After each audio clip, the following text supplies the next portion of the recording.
Against a Warren County man who took video of himself licking a row of deodorant sticks at an area Walmart.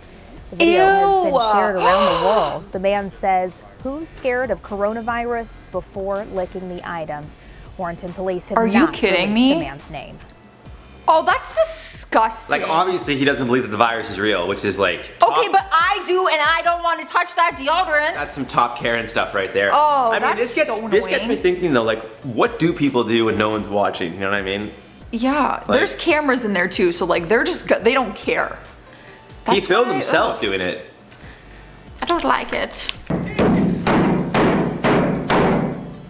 What does he have? I was gonna say he had like a brick in his hand, but I guess it would probably break glass if it was a brick. No. Don't even talk to him, bro. Don't even give him the opportunity. No. I'm trying to ask him what his name is. No, I got him. I got his company on the phone. They're looking up his license plate. He already covered it up. It's too late. Oh no. Oh. I don't want to be arrested, damn it. Just a trash guy, you know? He was in his work company truck. Are you kidding? Oh, like you probably lost your job over this now. This went viral probably. And that wasn't even the whole clip. Like you hear him saying the N-word. Like it was just disgusting. Man. It was just like, you're just human trash. That's terrible. Deserved it. Got your license plate. What the is wrong with you, dude? You're so ignorant. If you have a kid, why are you trying to go to jail for assault though?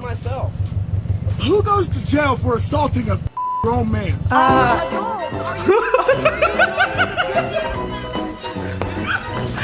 Oh my god. Well, yeah. Who doesn't go to jail for assaulting a grown man? Yeah, like, wait, sorry, I'm pretty sure it's against the law. It doesn't matter how old. If you're just assaulting someone, you're going to jail. You hit somebody, yeah, it's against the law. You break the law, you go to jail. That's how the rules work in life. That's insane. That was crazy. What's going on, guys? I'm one of your hosts, Joss Bedard. How's it going, guys? I'm your other host, Jared Bronston. To catch some more of our Karen videos, just click the playlist right on your screen up here. Because who doesn't love the Karens? Make sure you guys also stick around. We got some great behind the scenes you do not want to miss out on. But for now, let's get right into it. A cell phone video, Howard Wilson is out of his car and had walked up to Brittany Thomas's window. Thomas said he was yelling racial slurs and telling her they were wrong for moving forward in the line. Thomas said at one point she opened her door, but claims Wilson would not let her close it. You can see him pointing at her, and then he takes a swing, hitting Thomas in the face. Then police say he got back in his car and left. And it was all caught on camera by another woman in line. Wait, he got mad they moved up in the drive-thru? I wish he just never took it that serious. Yeah, I would say. McDonald's! Just wish he would never take it that serious. Oh, jeez. Any resentment against the man that punched her in the face. Meanwhile, police say Wilson was arrested and faces battery charges. We did stop by his home and knocked on the door this afternoon, but no one answered. We're live in Winter. ABC Action News. Man in jail. He ain't even home. Can you imagine getting a battery charge because of McDonald's drive-thru line? That is so dumb. I genuinely question who associates with these people, though. Well, he's got to like have some friends and family. Like, how embarrassing. This stretch of road with cars going in excess of 55 miles an hour was the scene of a dangerous act of road rage. This is where deputies say 45-year-old Robert Beverly lost his temper, running his pickup truck into another car. According to deputies, Beverly was trying to switch lanes, and when the car next to him wouldn't get over, he simply squealed his tires, then rammed right into him. The report says he did not stop there. He continued to accelerate, pushing the other vehicle about 20 feet. Beverly then got out of his truck, approached the other driver in an aggressive manner, waving his arms and yelling. What Beverly didn't know, that other driver was an undercover deputy in a sheriff's office vehicle. We went to Beverly's home. A young man answered the door and said he would get Beverly for us, but nobody came back. Tonight, detectives are searching Beverly's cell phone because he was taking pictures of the incident before he was arrested. Jeez, are you kidding? Florida, you think? No. That is some serious karma, though. Where's Hillsborough? Have you ever had like really bad road rage? I don't get mad on the road. Yeah, I got mad. I really don't. One time, this guy just wouldn't let me in, so I gave him the finger, and then he started chasing me. I've never had experienced that. Fully, this guy was like running red lights. Like I would like run a yellow, and he would literally go around cars just to get to me to run the red.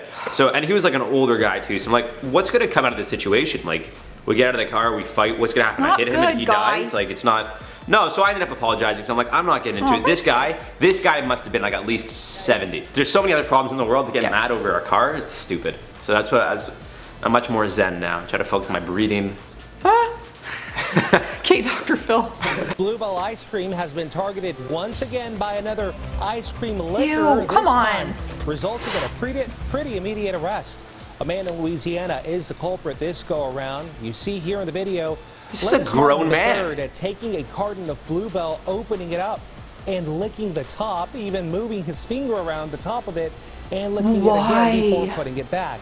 The sheriff's office says a 36-year-old was taken into custody. Is this like for fun? Tampering with property and unlawful posting of criminal activity for notoriety. Oh, it was like a joke. Like, let's be funny on Facebook. It probably worked, but you also got like in trouble. You're a 36-year-old big baby is what you are. Not worth it, man. You're a child in a grown man's body. Like, imagine the person who bought that. I think they would have thrown it out immediately. Vancouver police are investigating a possible hate crime Canada. in a place you might least expect it. On Friday, a drunk man reportedly burst into the constituency office of West End MLA Vancouver. Spencer Chandra Herbert. Police say the man got into an altercation with a staff member before punching the worker and smashing a door.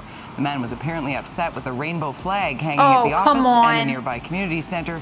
He was arrested not far away. Isn't Vancouver like? Come on. Isn't Vancouver very accepting though of? Yeah, I would say from what I've heard. I mean, again though, I feel like it's like Canada is a very accepting place. And like Toronto and Vancouver being the major metropolitan cities, I feel like we have one of the biggest pride parades. Yeah, I feel like Vancouver does too. Vancouver does as well. Yes. So I feel like shame. But I mean, look, you're always gonna get a few just That's raw terrible though to go out of your way. Like, did you think that was gonna make them take down their flag? Like, what were you trying to? He was just trying to, look, you know, violence ego. is never the answer. Ego. Unless you deserve it, then sometimes it is. All man is facing charges after police say he lied about having coronavirus. Police say Justin Rose went live on Facebook inside of a local Walmart claiming to have tested positive. Why would you do that? Police arrested him shortly He's on after. Facebook Live. But why would you lie about that? A hoax Trying to get clout. Go viral probably, just for everybody to freak out. For everybody to like freak out, be like, why are you here? People would feel bad. What kind of clout are you getting to say I'm positive with coronavirus? People are probably just like, get away from me. What are you doing? Like, he was probably expecting people to freak out. Like as a prank type thing? Yeah, I think so. He said it at Walmart. He went on Facebook Live and yelled out he had coronavirus. Oh, come on, man. That's not cool. But I feel like he probably thought people would be like, what? Oh, and people were like, if I was near someone that did that, I was just looking, I was just like, be like, walk away. I would just get away from him I wouldn't immediately. freak out and be like, get out of here. I would just leave. I'd be like, don't come near me. And I'd probably call someone and say, hey, this guy just said, you know, positive. Fairlawn police say it was a rough game that didn't end with the final whistle. It was a youth soccer game between Fairlawn and Midland Park, September 10th. The coach of the Fairlawn team, 45-year-old Sean Cormack, approached players of the opposing team after the game. At that point, the Midland Park coach kind of got in between and told the Fairlawn coach, you know, if you have a problem with what occurred in the game, and speak to me. That turned into a verbal altercation, which then turned into a physical altercation when Cormack headbutted the coach. Oh, he says players and spectators started running onto the field to break up the fight. Like at a kid's game? Yeah. Oh, that's so humiliating. Literally, it said youth soccer, probably like 7 years old. Can you imagine being like, that's your dad? Like, imagine going up to a 7-year-old, a bunch of 7-year-olds as the other coach, and trying to yell at them, being like, hey, what you did was wrong, kids. Like, dude, there's 7. Like, what do you? Even coaches take this too seriously sometimes. Not even just dads. Well, because I find, and I can see why. I can see for coaches, like your team's like almost like your family. Like if you're coaching a bunch of young kids, you're like, listen, I'll make sure you guys are safe and you don't get hurt, and I'll teach you how to play a sport. It's like a very bonding experience, whatever you call it. So I can see why a coach would be protective of their players, as they should be. Yeah. You know, like an agent with an actor. I get it. Yeah, that's true. We got some behind the scenes coming up, guys. I've been one of your hosts, Jared Bronstein. I've been Josh Bedard. We'll see you in the next one. Bye. Pumpkin spice latte. You're such a liar. That's not pumpkin spice latte. Oh, this here. Can anybody guess what this is? You're probably gonna get it wrong, Josh. It's not what you think. Starbucks Americano. Close, but it is a mocha. Oh, close enough. Every now and then I get a mocha, but half sweet because they put a lot of sugar in this, and you know. It's Fun fact: Jared used to work at Starbucks. It's time to get lean, guys. always ask for half sweet because they'll put a lot of sugar in your drinks. We're talking unhealthy amounts. Oh, good. Let's hope they don't ever sponsor us, Jared. Solid intro. That was incredible. That was butter. That was smooth like I'm not butter. gonna lie, for a split second, I thought there was lipstick on here, and I'm just like, hold the f on. Oh, sorry. He's lucky he didn't get stomped out. No, but he got a battery charge. That's true. That's worse. To have finger holes in it. And a tongue mark? Yuck. Listen, I don't want anybody to finger and tongue my ice cream, okay? I'm not gonna say anything.